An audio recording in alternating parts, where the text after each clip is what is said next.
બહારથી એકદમ ફૂલેલા અને અંદરથી એકદમ જાળીદાર સરગવાના પાનના હેલ્ધી ગોટા બનાવીશું। એના માટે સરગવાના પાન લેશું, એને આ રીતે ડાળીથી અલગ કરી ધોઈ લેશું, પછી એમને હલકા કટિંગ કરી લેશું। બહુ ચોપ કરવાની કટિંગ કરવાની જરૂર નથી। પછી તીખાસ માટે અહીંયા મરચાં પણ આપણે કટિંગ કરી લેશું, તમને તીખા જોઈએ એ પ્રમાણે। 2 કપ બેસન એડ કરીશું। હવે એમાં સરગવાના પાન, લીલા મરચાં અને લીલા ધાણા એડ કરીશું, સાથે અજમો એડ કરીશું, મરી એડ કરીશું અને મીઠું એડ કરી દઈશું, મિક્સ કરી દઈશું।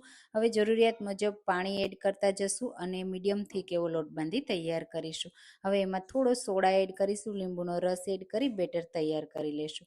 મીડિયમ ગરમ તેલ હોય ને એમાં તેલમાં આ રીતે મૂકતા જશું। તેલમાં મૂકીએ ને એટલે તરત જ ઓટોમેટિક ઉપર આવી જાય અને ફરી જાય ને એ રીતે હોય ને તો પરફેક્ટ બેટર તમારું તૈયાર થયું છે। આ રીતે બધા ઓટોમેટિક ઉપર આવી જાય, પછી તેલમાં બબલ્સ ઓછા થઈ જાય ને એટલે આ રીતે ફ્રાય થઈ જાય અને કાઢી લેશું। ગરમા ગરમ ગોટા તૈયાર છે, તો જરૂરથી ટ્રાય કરજો।